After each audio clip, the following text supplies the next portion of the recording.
Sir మా వాళ్ళు నాకు తెలిసి నేను పుట్టినప్పటి నుంచి అక్కడే ఉంటున్నారు సార్. ఏ రోజు ఎవరికి అన్యాయం చేయాలని వాళ్ళు అనుకోలేదు సార్. కానీ మేము మొన్న హాలిడేస్ అని చెప్పి ఇంటికి వచ్చాము సార్.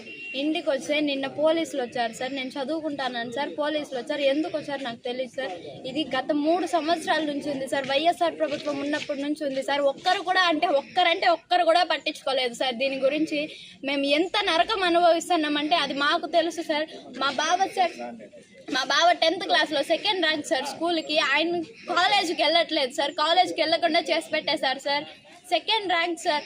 ఎంత బాగా చదువుతాడో సార్. కాలేజీకి వెళ్ళట్లేదు సార్. ఇప్పుడు వెళ్ళాలంటే కూడా భయం వేస్తుంది సార్. ఎక్కడన్నా పంపించాలంటే ఎక్కడికన్నా బయటికి వెళ్తే నవ్వుతారు సార్ చూసి మమ్మల్ని. దళితులు అంటే మరీ అన్యాయమా సార్? నేను మాట్లాడితే నేను అడగాలనుకున్న మొదటి ప్రశ్న సార్, మనుషుల ప్రాణాలకి విలువ లేదా సార్? ఇక్కడ దళితులు అంటే మరీ అన్యాయం. మీ కాళ్ళ కింద చెప్పుల్లాగా చూస్తారా సార్ మమ్మల్ని? ఏం సార్ అసలు ఏం చూస్తున్నారు సార్? ఇంతమంది ఇంత పెద్ద గవర్నమెంట్ ఉంది, ఎందుకు సార్ అసలు మీరు ఉన్నా ఒకటే లేకపోయినా ఒకటే సార్? మమ్మల్ని పట్టించుకోకపోతే దళితులు కాన్స్టిట్యూషన్ చెప్పింది కదా సార్ అందరూ ఈక్వలే అని చెప్పి, అయినా పట్టించుకోరా సార్? మేమంటే మరి అంత హీనమా సార్? మాకి మనుషుల ప్రాణానికి విలువ లేకపోతే ఎలా సార్? నేను అడిగిన దానికి మీకు ఏ క్లాస్ చదువుతానమ్మా నువ్వు అన్నారు సార్. నేను 9th క్లాస్ చదువుతానంటే బుద్ధి జ్ఞానం లేదమ్మా, ఇట్లా మాట్లాడితే కేసు అయితే మీరు చదువుకోగలరా? మీరు గవర్నమెంట్ జాబ్లు ఇస్తారా మీకు అని అడుగుతారు సార్. అంటే ప్రాణం మీదకి వచ్చే కూడా పట్టించుకోరా సార్? అది జస్టిస్ కాదని నేను చెప్తూనే ఉన్నాను సార్. ఆమె పడిపోయి దొర్లాడుతా అంటే కనీసం పట్టించుకోలేదు సార్. పోలీసులు ఉన్నా ఒకటే లేకపోయినా ఒకటే సార్. ఆ మేడం అయితే పోతే పోయిందని చెప్పి వాళ్ళ బండ్లో కనీసం అంబులెన్స్ ఫోన్ చేయలేదు. కనీసం రెస్పాన్స్ మానవత్వం లేదా సార్? ఫోన్ చేసి చెప్పచ్చు కదా సార్? లేదు సార్. మళ్ళీ మా మామని అరిచారు సార్. ఏదో బూతు మాటలు కూడా అన్నారంట సార్. బూతు మాటలు అని తిట్టారంట సార్. తీసుకెళ్ళండి అమ్మా, మీకేం బుద్ధి జ్ఞానం లేదా అంటే అప్పుడు వాళ్ళు ఉన్నది ఎందుకు సార్? కనీసం ఫోన్ చేయొచ్చు కదా సార్? అన్ని జీపులు ఉన్నాయి, ఒక్కసారి తీసుకెళ్తే ఏమవుతుంది సార్? అన్ని మాటలు మాట్లాడతారు కదా సార్. మేమున్నాం, మీకు ఏమన్నా అయిందంటే పోలీస్ స్టేషన్కి రండి చూసుకుంటామంటే ఏం చూసుకున్నారు సార్? అసలు 3 ఏళ్ళ నుంచి వాళ్ళు స్కూల్కి వెళ్ళట్లేదు సార్, కాలేజీలకు వెళ్ళట్లేదు సార్. అంత చదువుకుని ఎందుకు సార్? మేము ఇంకా గవర్నమెంట్ జాబులు ఇస్తామన్నారంట కదా సార్. గవర్నమెంట్ జాబులు ఎప్పుడు సార్ ఇచ్చారు? మా అమ్మ ఏఎన్ఎం చేసింది సార్. ఇంట్లో కూర్చొని పాచి పనులు చేసుకుంటాను సార్. మా అత్త వాళ్ళు బిఏలు చేశారు సార్. వాళ్ళు ఏం పనులు చేస్తున్నారు సార్? ఏం లేదు సార్. మా అమ్మ ప్రతిసారి ఎగ్జామ్ రాయడం ఆడ పోవడం, ఎగ్జామ్ రాయడం. ఈసారి మళ్ళీ ట్రై చేశాను సార్ ఏఎన్ఎం నర్సింగ్కి. ఏం సార్ ఉంది అసలు? ఇది ఏం చూసుకుంటున్నారు నాకైతే అర్థం కావట్లేదు సార్.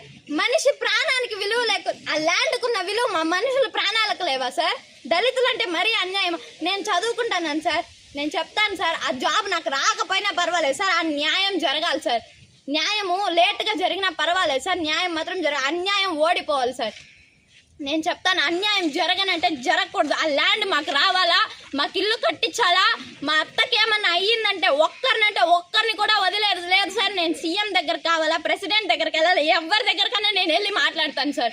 నాకేమి భయం లేదు సార్. పోయింది సార్ భయం. నిన్న వాళ్ళు మాట్లాడిన మాటలకి రెస్పెక్ట్ పోయింది, అంతా పోయింది సార్. ఏదన్నా జరిగితే వాళ్ళకి వెళ్ళి చెప్పాలా అని నాకు ఉన్నింది సార్.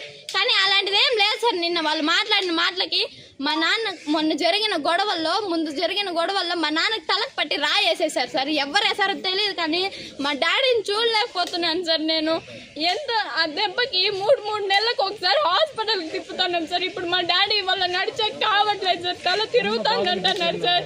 ఎన్ని బాధలు పెడతారు సార్ అయినా మమ్మల్ని. మేము ఎస్సీ ఎస్టీలకి ఏం పని పడలేదనుకుంటున్నారా సార్? మాకి ఆత్మాభిమానం అనేది ఒకటి ఉంటుంది కదా సార్. మరి అంత హీనంగా చూస్తే ఎట్ట సార్ మేము బతకడం? కనీసము కాన్స్టిట్యూషన్ అప్పటి నుంచే రాశారు కదా sir, all are equal before law అని చెప్పి. ఎక్కడ సార్ ఈక్వల్గా చూస్తున్నారు మమ్మల్ని? మేము ఏమనుకుంటున్నారు సార్ వాళ్ళు మమ్మల్ని? అసలు మేమేమి జరగలేమని చెప్పి, మేమేం చెయ్యలేము చెప్పలేమని చెప్పి, తలుచుకుంటే మేమేం చెయ్యాలో ఎక్కడికి వెళ్ళాలో మాకు తెలుసు సార్. వాళ్ళ మీద నమ్మకం పెట్టి మాకు న్యాయం జరిపిస్తారని చెప్పి నేను చూస్తున్నాను సార్. ఏదన్నా జరగని మాకు న్యాయం కావాలా. ఆ ల్యాండ్లో మాకు బాత్రూమ్ కట్టించాలి, కనీసం స్నానం చేసేదానికి లేదు సార్. ఎలా సార్ బతకడమాడా? ఏదైనా మాట్లాడితే మేము రెడ్డిస్, ఎందుకు సార్ బీసీ ఓసీలు అని చెప్పి దేవుడు ఏమన్నా సృష్టించాడా సార్? అవి దేవుడు మనుషులు సృష్టిస్తే అందరినీ కలబోసుకుంది. మేము ఎస్సీలు ఎస్టీలు బీసీలు ఓసీలు రెడ్లు అది ఇది అని చెప్పి ఎక్కడ సార్ ఉంది సార్? మనుషులు ధైర్యంగా మాట్లాడాలి సార్. ఏదన్నా జరగని అండ్ మాకు న్యాయం కావాలా, వాళ్ళు ఏం చేస్తారో చెయ్యాలా.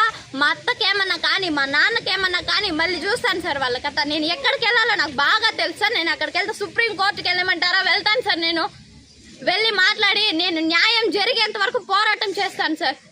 ఏదన్నా జరగని.